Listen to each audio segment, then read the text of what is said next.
Em minha busca pela felicidade, ponderei estar decidindo experimentar ficar 1 ano sem assistir à televisão clássica, digamos assim. No começo foi difícil, mas depois considerei ser melhor para mim. Depois de tal ano sem assistir à televisão clássica, não mais assisti à televisão clássica. Entre as coisas que para mim eram ruins em assistir à televisão clássica, estavam a ansiedade relativa à espera por um próximo episódio, por exemplo. Sentia-me preso em alguns aspectos. Ver daqueles modos apresentados algumas coisas que eu não tinha condições de ter, um tipo de irrealidade sendo apresentada como realidade, etc. Ver algo que não se tem condições de ter pode contribuir para alguém buscar ter as condições para ter. No entanto, alguém pode buscar não ver, procurando não ter a vontade de ter. Tem uma estética relacionada a estar na sala na frente da televisão assistindo-a que não me é agradável. Uma outra até me é em boa medida. De um ponto de vista etimológico, a expressão estética tem um sentido neutro, no sentido que me refiro. Certo masoquismo relativo a assistir à televisão clássica pode trazer algum prazer. Todavia, calculando tudo, não compensou para eu voltar a assistir. Quem sabe um dia eu não assista novamente à televisão clássica com alguma frequência. Eu levanto algumas críticas e criticam algumas críticas que alguns fanáticos religiosos fazem a emissoras de televisão. Deixar de assistir à televisão clássica contribuiu para a minha felicidade, mas com o outro a coisa pode ser diferente. Eu nunca disse que alguém precisa deixar de assistir à televisão clássica para ser feliz, conforme esse ou aquele conceito de felicidade. É óbvio que tem alguns casos nos quais pessoas assistem à televisão de modo excessivo e tais dizem que isso contribui para serem infelizes. Eu assisto a alguns conteúdos elogiáveis que emissoras clássicas de televisão não fundamentalistas religiosas publicam no YouTube, e há alguns conteúdos de tais que são publicados por terceiros.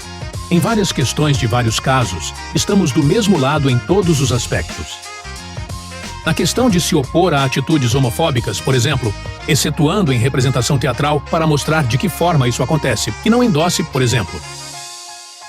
Segundo o comportamentalismo, se após um menino de 5 anos, por exemplo, apresentar um comportamento considerado inadequado, ele for colocado para assistir a um programa infantil que ele aprecia, isso pode funcionar como reforço positivo do comportamento.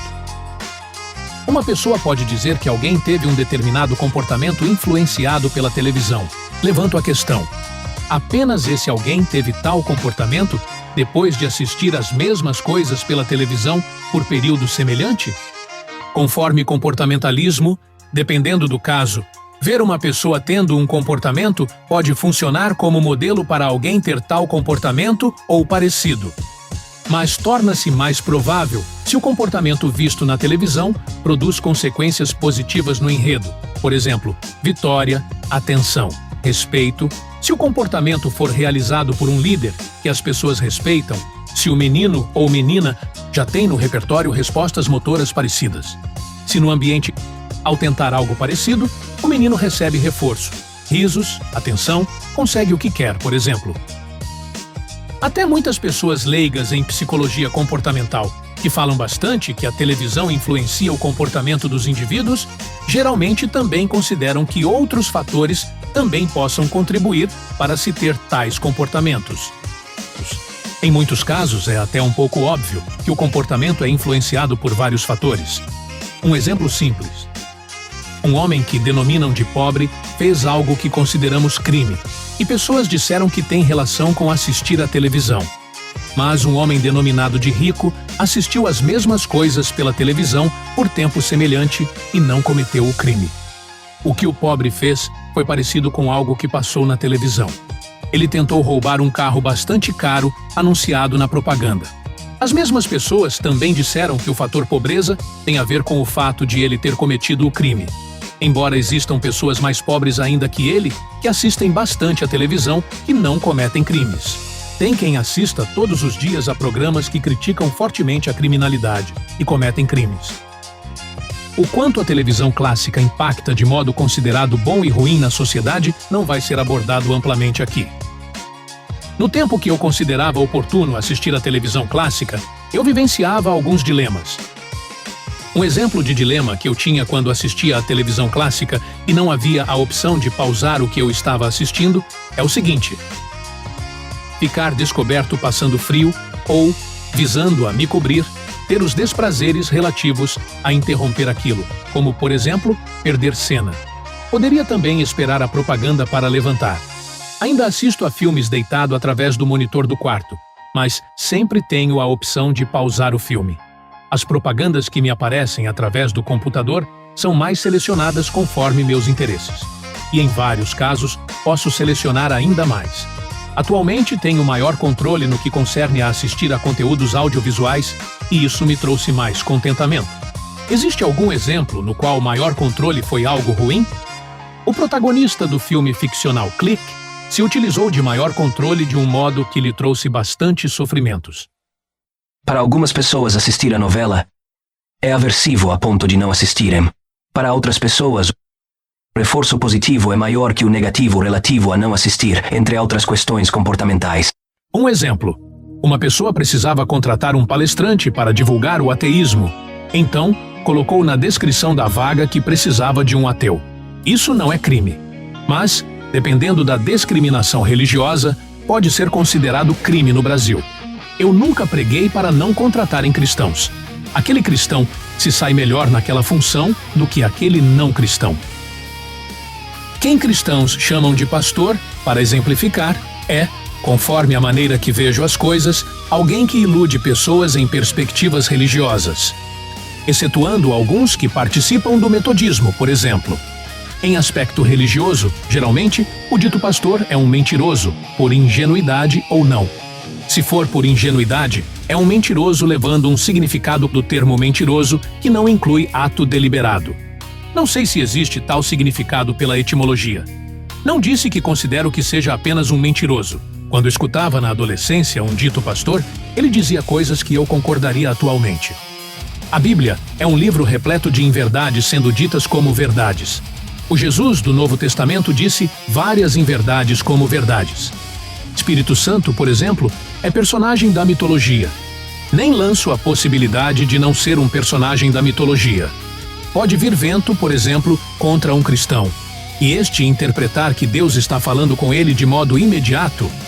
Posso garantir que a explicação não é sobrenatural. Além do livro, por exemplo, nunca existiu milagre na Terra. Não existe esse Satanás, nem esses demônios, etc. Não existe livro inspirado diretamente por Deus na Terra. Em um aspecto, mentiras ditas por um dito pastor podem contribuir para algo considerado bom. Por exemplo, mentiras ditas como verdades contribuíram para aquele jovem parar de cometer o que se considera crimes. Todavia, quais outros fatores também contribuíram para isso? Muitos desses ditos pastores não têm formação acadêmica. Alguém pode não ter formação acadêmica e ser considerado um gênio. Não é o caso dos ditos pastores evangélicos que me refiro.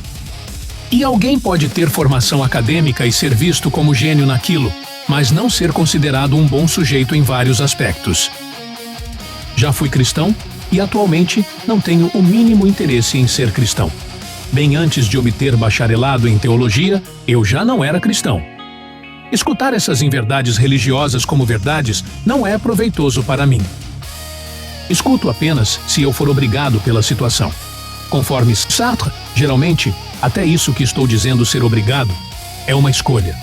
Posso escutar tais inverdades se eu estiver realizando um estudo antropológico sobre a fé de cristãos, por exemplo. Nesse contexto, posso não expressar a opinião de que, geralmente, o dito pastor é alguém que ilude pessoas.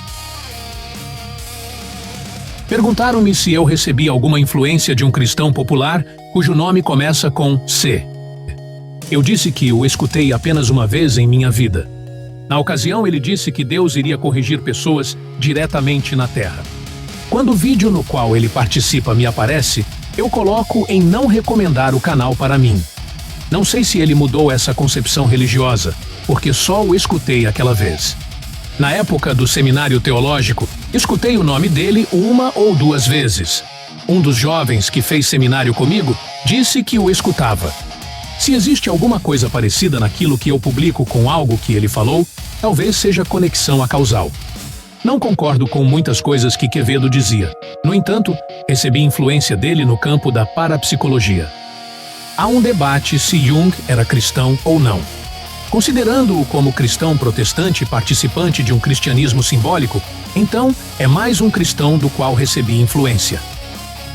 Através do computador, escuto vários artistas da música que são cristãos, mas as músicas que escuto deles geralmente não são de cunho religioso. Existem pessoas que se consideram cristãs que não acreditam que Deus intervenha diretamente no planeta. Em um grupo amplo que participamos, tem cristãos. Tenho 2 bacharelados, sendo um em psicologia e outro em teologia, mestrado e doutorado em filosofia.